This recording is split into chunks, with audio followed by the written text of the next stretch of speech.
I'm here with Steve Finney, who's a medical doctor and an expert in low-carb nutrition, and the author of a book on the subject called The Art and Science of Low Carbohydrate Living. So, welcome.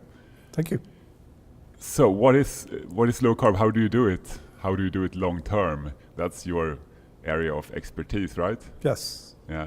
So, And do you have any tips for my viewers? Yes, I've been very interested in how humans adapt to low carbohydrate diets. Yeah. And there are multiple phases and forms of adaptation.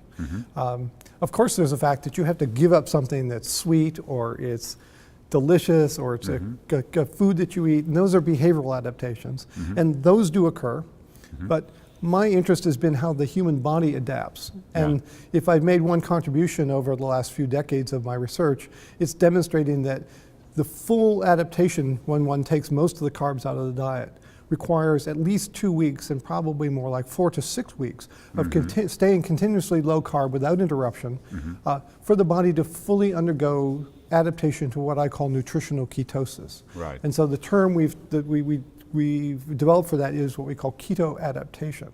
Yeah. And if one undergoes keto adaptation, the body's fuel use fundamentally changes. And the most obvious aspect of that is that one has much easier access to body fat stores, basically to the large fuel tank that we carry with us. And even a lean person such as yourself will carry tens of thousands of calories of fat in body fat stores, but only 1,000 or 2,000 calories is glycogen. So by keto adapting, you actually get access to, ready and easy access to your much larger reserves of fuel. And if one is overweight, which neither you are nor I are at this point, if one's overweight, it makes it much more feasible to lose the extra weight and get down to a lean body weight. Right, of course, yeah. But then the question is, okay, if somebody goes on a low carb diet, goes in and gets carbohydrates under 50 grams per day, which is really the threshold to get where the body goes into ketosis. You change the fuel flow in the body to optimize fat mobilization and fat utilization. And the question is that I've struggled with, and it's taken me some time to figure this out, is how do people stay on this long term? Right, that's a very good question. I'm sure a lot of my viewers are wondering, how do you do it? And is it hard? It's a little more complex than just not eating carbohydrate. Now, in order to maintain this optimum access to body fat fuel, one needs to, in essence, stay in a ketogenic state. And the benefits of nutritional ketosis are quite simply the fact that the brain has a continuous supply of fuel. You don't go through highs and lows of fuel, which when the fuel supply goes low, the brain gets anxious and tells you go eat. That's cravings or hunger. That's what's happening on a low carb, on a high carb diet. On a high carb diet, or even intermittent doses of carb. So one of the messages is, in order to do low carb long term, you have to stay low carb. You can't have holidays. You can't take a day or a weekend. Sometimes people break the diet and then restart. But if you have a one-day break, it takes 2 to 4 weeks to readapt. Really? And you learn very quickly, by not feeling well, not functioning well, that it's better to stay on it than to take the occasional holiday and then pay the price of having to go through the readaptation process. Yeah, but the adaptation, the first time you get into ketosis, could take days or weeks to adapt. But isn't it faster if you just take a short break and go back? Like the next time, isn't the adaptation quicker if you just took a short, like you said, holiday from the diet and you eat some carbs for a few days and then you go back on the low carb ketogenic diet? That's an excellent question that hasn't been adequately studied with objective research. But in my clinical practice, which I did for 25 years of working with people on carb restricted diets, if they took a weekend off, when we measured ketone levels in the blood, it took at least a week to 2 weeks to come back up to the new stable state. So the body, our analogy is that being in a keto adapted state is like living on the top of a steep sand dune. Okay? It's very hard to climb up. But once Oh, you yeah? climb up and you get on top, you're stable. It's easy to stay there. Yeah. But if you slide back down, it's a hard climb back up again. And you've been on the top of that for a long time now, I think. Over the last 3 decades, I had done intermittent periods of just self-experimentation. But for most of the last 7 years, and particularly 6 years continuously, Yeah. I have been on a very strict low carbohydrate diet. I get between 25 and 50 grams of carbs per day, about 5% of my energy. Okay. And so I've remained in nutritional ketosis continuously for that period. Yeah. You've written a book about this and everything. And what are your best tips for people to make it easier to stay on this for a long time? What's important to think about? That's a very good question, because figuring out how to make this kind of diet sustainable is the key to being on it long term, obviously. And a couple key points. One of them is when one is first on a low carbohydrate diet and losing weight, a fair amount of the energy that's burned each day comes from body fat stores. But once a person gets to a new healthy weight, if they want to stay on in the keto adapted state, they cannot add more carbohydrate. No. They should eat protein in moderation, because high protein intakes reduce ketones, not as efficiently as carbohydrates reduce ketones, but still, if you get up above 2 or above 30% of energy as protein, you're no longer in a ketogenic state. Okay. So in order to have a weight stable ketogenic diet, it must be a high fat diet. Right. And in my case, I eat between 75 and 80% of my daily energy comes from fat. Right. And I think that's a very good point, because many people think of the Atkins diet or other low carb diets as high protein, low carbohydrate diets, right?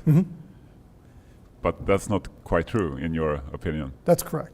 When you look at the induction phase of Atkins, which is the first, when someone first starts on the diet, for somebody who intends to lose weight, they might eat 1,400 calories per day. Right. But they burn a lot of fat. burning twice as many calories per day. For a heavy male might burn 2,800 calories a day. So and the rest is body fat. So the rest, the other half is coming from body fat. So when you look at what that person eats, what's on the plate, if the person's eating 1,400 calories and 600 or 800 calories of that comes from protein, right, that looks like it's a half protein diet. But it's not really. And so it looks high protein, but that's only what the mouth sees. What the body is seeing is a moderate protein intake, because the mouth isn't seeing the half that's coming from inside. Yeah. But once you get to maintenance means you're not burning any more body fat.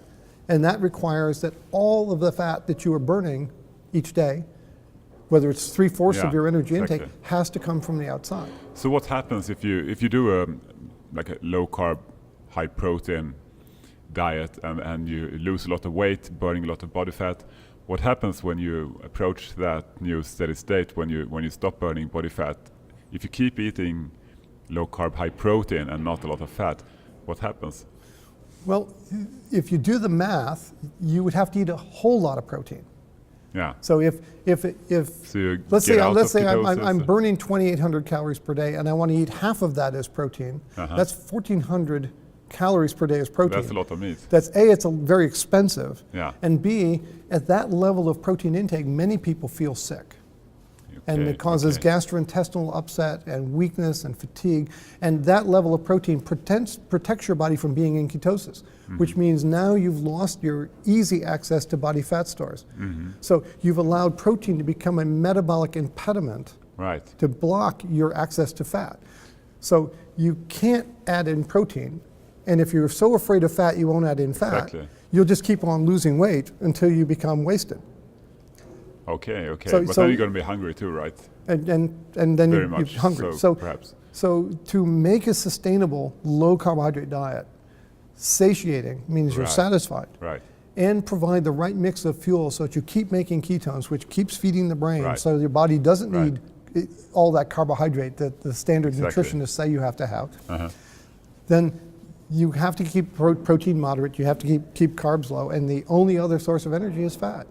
So when we look at Aboriginal cultures, and I've gone back to look at you're an expert on that subject. What do hunters, what do herders, people who are nomadic shepherds, who Like don't Maasai. stay in any one location long enough to grow a crop, and who live in environments, for instance, like the Inuit in the Arctic, where there were no harvestable, no gatherable carbohydrate foods. Right, because it's too cold. It's too cold. They don't grow there. Right. So either they choose not to gather carbohydrate-containing foods like the Maasai in Central Eastern Africa, who were a pure nomadic herding culture, or if you look at the Inuit in the Arctic, who had no choice but to eat from only meat and fat. Right. When you look at both those cultures, they treasured fat and they ate their protein in moderation.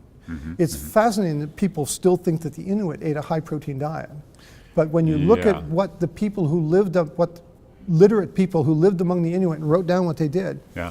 When the Inuit killed a caribou, Right. and they did hunt on the land, they didn't just fish and spear seals, but they went inland to hunt caribou in the fall when the caribou were fat. Okay. Yeah. So they timed the hunt for when the animal's body were rich in body fat. When they killed the caribou, the lean parts were reserved to feed the dogs. Right. Remember, they had dogs that pulled the sleds. Okay. Dogs are very well adapted to burning a high protein diet. Humans are not. And so they would divide the food into the high fat foods for the humans and the high proteins, the things we call roasts and steaks, Yeah. the things that are treasured in our culture, That's were for dog the- food that's for dog the food, Inuit. okay. And their Well, that's wisdom, different. their world was different. They lived in a high fat diet. The fat So that's was necessary required as for the they don't humans. have the carbs to eat to Exactly. burn for energy. And so they, without being a scientific or literate people, they culturally developed the wisdom to know Discovered how to what worked, partition the foods to the animals that were their beasts of burden and the assistants in hunting, the dogs, and they saved the fat for themselves. And when we look at what the Inuit ate, they ate something approaching what I am, because I've modeled my diet after the reports of Arctic explorers. Right. They were eating 75 to 85% of their calories as fat. They had very little carbohydrate, less than I eat, so they got about 15% protein and less than 5% carbs in their diet. Interesting. Because the conventional wisdom today is that wild meat is supposed to be low fat, right? High protein? Yes. No? Yep, grass-fed and so on. Yeah. And- but and- isn't it true that the grass-fed meat tends to be lower in fat? Yes, it is. It is, because they are not in a feedlot and not fed the starches that Right. put fat on the animal, just like we do. But in the wild, at specific times of the season, grazing animals would go through natural cycles of accruing fat. And so Yeah. the female and male caribou in the Arctic, when grazing on the summer forage in the lush green of the Arctic summer, remember the sun is, the sun Yeah. is out for Yeah, 20, sure. 22 hours a day. Midnight sun. And so the grass grows well, they gorge on that, they eat a lot of it, and they build up body fat. Yeah. And the Inuit timed their hunting in the late summer, early fall Right. to kill the animals when they were the When they're fattest. fat. They saved the fat. How do you save fat without making it go bad? Well, in late August, even for spring. even in late August, the nights, they start having frosts. Okay. So as long as you keep the fat out of the sun and store it away from where animals will find it, the fat, by late August, early September, the average daytime temperature is like a refrigerator. Really.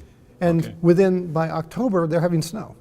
So it's frozen. So if they time the hunt to kill the animals just before the change in season, So they have like a freezer. they have what they call a cache. Either they built it out of logs, very heavy logs on the ground, so it couldn't be marauded by wolves and polar bears, or they built it on very high stilts that the animals couldn't climb up and put their food up there. And they would put the fish that they catch in the fall, and they put the fat and some of the meat. Yeah. And so their method of storing fat was to time the hunt and have it be frozen.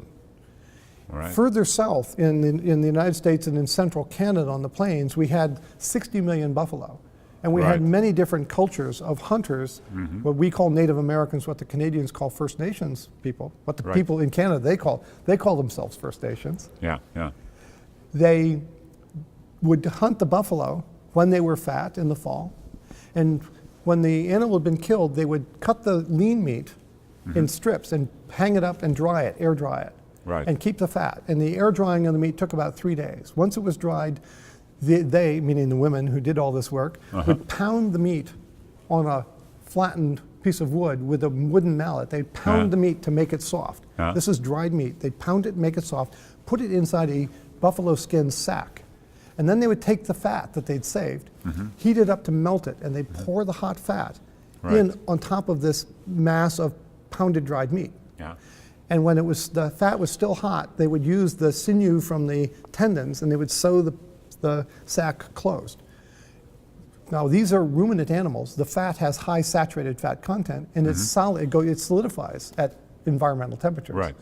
And so when they're done, they've got this skin sack. Big Typically, sack of it would weigh between maybe 20 and 40 kilograms total. So it's huge, huh? Big. 20 to 40 kilograms is enough is a weight that one person could carry. A child could carry 20 kilograms.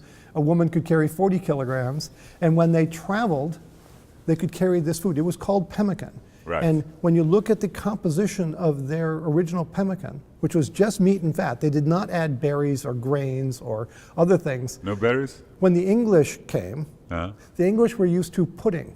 And pudding was a fat and meat and fruit mixture. So when the English controlled the pemmican trade, they asked for and got a different composition. But what the First Nations Native Americans were making was something which would have a very long shelf life. Because they would make this is their reserve food. The pemmican was something that they wanted to be able to keep. Sometimes they could keep it for more than a year and travel with it. And the thing that made it so efficient as a food was that 1 pound of pemmican could feed a sedentary person for a day. So if you were in camp waiting for the weather to change, waiting for the season to change, you could live on 1 pound an adult could live on 1 pound of pemmican a day and stay healthy. Easily, huh? If it's mostly fat, then it should be like, what, 4,000 calories? Or? It would be with the protein. You'd get about 100 grams of protein and about 3,000 total calories from a pound. So if you're not working hard, if you're not walking great distances, then a pound a day was enough to support you. So if a family, they hunted in small groups and they killed a couple buffalo, they would stay around the site of the kill. The dogs and the people would eat the fresh parts while they were making the pemmican. And when they broke camp and left, they would be carrying with them maybe 2 to 3 weeks food supply. So they didn't have to kill another animal the next day. They could go for weeks between kills. So if you only eat pemmican, don't you get lack of vitamin C? Or? See, don't you develop scurvy? That's the fascinating question.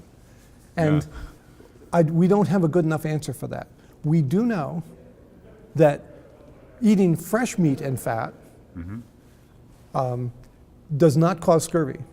And that was the result of an experiment done at Bellevue Hospital in 1928. It was the so-called Stefansson experiment.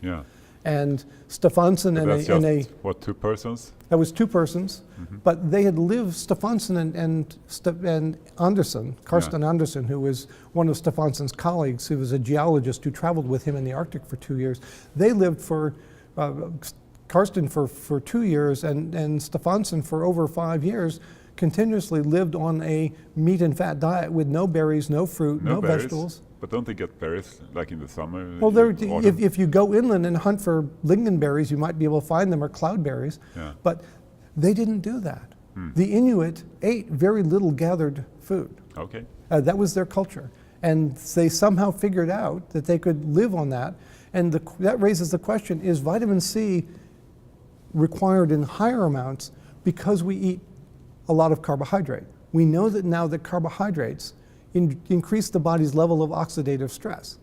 And maybe we need much more vitamin C when we're eating carbohydrates under the carbohydrate-induced level of oxidative stress. That's a hypothesis. It's not been proven. But it is a fact that explorers of non-Inuit origin, European explorers, lived on the Inuit diet and didn't develop scurvy. But if they lived on the diet of the preserved foods they brought with them, salted meat, ship's biscuit, dried peas, then if they ate that for more than 4 months, they would develop signs of scurvy. Like seamen? Like the English sailors, which may have been a reason for the demise of the Franklin expedition in the Arctic in the mid-1800s. But that's getting kind of esoteric. Maybe. Let's come back to the maintenance Right. issue, because the Right. other key High-fat diet. other key factor is if one accepts the fact that one can live well on a high-fat, moderate protein diet. Yeah. The final question is what kind of fat?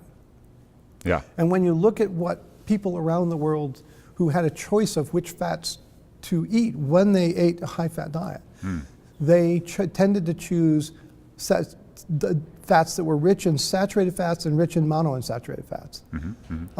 Among the Inuit, if they had a choice of caribou fat or seal fat, Yeah. they'd eat the caribou fat for food and use the seal fat as fuel for their lamps. Okay. Now, Okay. the Inuit, in the winter they lived in igloos, Yeah. either on the Right. on the shore or on the ice, and they didn't have access to wood. So what did they use for fuel? And they used liquid seal fat Seal fat. as okay. as the source of Polyunsaturated, very like high in omega-3. polyunsaturates, liquid at low temperatures. Now, if they didn't have caribou fat, they ate seal. And they would take seal fat and they'd put it in skin bladders and carry it with them. But they liked to eat a variety of fats, not just one. And they did not treasure the seal fat for food as much as they treasured the caribou fat. Interesting. And then they had choices. We now know that when a person is keto adapted, that is, has gone through this Right. process of allowing the body to optimize fat for fuel, one of the changes that occurs is that saturated fats are no longer accumulated. Saturated fats become the body's preferred first line fuel. So Okay. if you think of fats in the body lining up to get burned, at the head of the line, when you're keto adapted, your body chooses to burn the saturated fats. So Okay. even if you're eating, say, caribou fat, in the case of the Inuit, or me in the case of my eating butter, which I like to eat some of every day, that the saturated fats don't accumulate in the body because they're rapidly oxidized and selectively rapidly oxidized.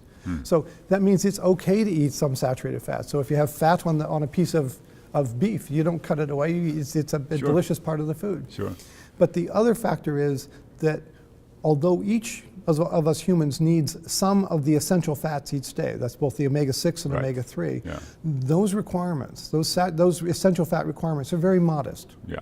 And if you're eating 80% of your calories or 75% of your calories as fat, it's like hard I to do, get the lack of you any don't fat. need that much as No. a percentage. No. So I eat a very low percentage of omega-6, which can be pro-inflammatory if one eats too much. I get more than the minimum requirement for omega-3, but I don't have to emphasize eating omega-3, and I certainly don't want to emphasize eating omega-6. So what kind of food do you eat Well, mostly? in the fats that I choose Yeah. olive oil, Olive oil? and Sure. I choose a form of safflower that's recently come into the market called high oleic safflower. That's a form of safflower that's rich in monounsaturates and Right. doesn't contain a lot of omega-6 polyunsaturates. Right. And then I eat the naturally occurring fats in the meat and fish and poultry that I consume in moderation. And I eat some butter. I enjoy cheese. There are wonderful, delicious cheeses course, that one does not need to avoid because, again, the saturated fats are now my body's first line fuel. Sure. Do you know that, talking about the high-fat diet, in Sweden, we call the low-carb diet, or Atkins-like diets, we call it LCHF, meaning low-carb, high-fat. And What that's do a you very think about that? that's a very accurate term. Yeah, because the protein, I mean, you get a lot of protein if you eat real food, right? Like meat and fish, so you don't really have to worry about that. Just keep the carbs low and fill up with fat until you're satisfied, right? Just, and satisfaction is the key. I don't count how much fat I eat. I No. just eat to be satisfied. Sure. And for 6 years now, my weight has been not perfectly, but very stable. And I don't Cool. change how much I eat. It's a natural regulation of intake that the human over a period of evolution has had thousands of years Yeah, right. to perfect. And you even got off some blood pressure medication, right? That's correct. Yeah. When I was I on see a that carbohydrate-containing quite diet, often. even a DASH diet, my blood pressure was in a range where it needed to be medicated. When I stay on a ketogenic diet, I have a low normal blood pressure. Yeah, congratulations. It neat. seems like it's the normal state for my body. But Yeah. again, my ancestors came from the part of the world that you come from. They did? Well, the Yeah. name Finny, the root of the name Finny is Finn. Ah, And so so when you look in your Ireland ancestors or are from Finland, huh? when you look in Okay. Ireland or in Normandy or in Great Britain, the person whose name is Finn was someone from the north. Ah, yeah. Okay. So no. Yeah. That's interesting. So anyway, to wrap it up, the tips for maintaining low carb for a long time is fill up with fat. And Is- choose saturated and monounsaturated fats primarily. Yes, keep carbs low. Keep the carbs low. Keep yourself at a range where you stay in nutritional ketosis, which allows the body to have a free flow of fat fuel to all organs in the body. Right. To satisfy oneself by eating moderate protein, high fat, and make sure that you eat the right kind of fats, which is stay away from the liquid vegetable oils that are rich in omega-6s, emphasize those that have high monounsaturated, like olive oil or high oleic safflower, or possibly even canola oils. All right. And then eat a variety of, if you wish, for taste and for variation, eat a variety of low carbohydrate vegetables. And I even, in my 25 to 50 grams of carb intake per day, I find room for berries. If I have 100 grams of blueberries or raspberries or blackberries, I have that with cream. Makes a delicious dessert. And so that one can have even a small amount of berry fruit in the daily diet, and that gives an opportunity for excellent variety. Nice. Thinking about your book, The Art and Science of Low Carbohydrate Living, who should read this book? Well, originally, Dr. Volek, who's my co-author from the Right. University of Connecticut, we planned to write it for physicians. Right. But as we were writing it, we realized that most physicians have no major background, no significant background in nutrition. Right. And so we found ourselves writing it at the entry level for a well-educated, smart person, but somebody who Right. hadn't had previous coursework in nutrition. And we realized that means it has crossover appeal to and the educated non-medical person. And so Right. if someone's curious about low carbohydrate diet and they're willing to accept a little bit of technical material in the book, it's accessible to the educated lay public as well as to the healthcare professional. Right. So curious and smart people can read it. They should read it. I would recommend it, yes. Yeah, I recommend it too. It's a good book. Thank you. So thanks a lot for the interview. Andreas, it's been a delight answering your questions, and I look forward to talking to you again. Thank you.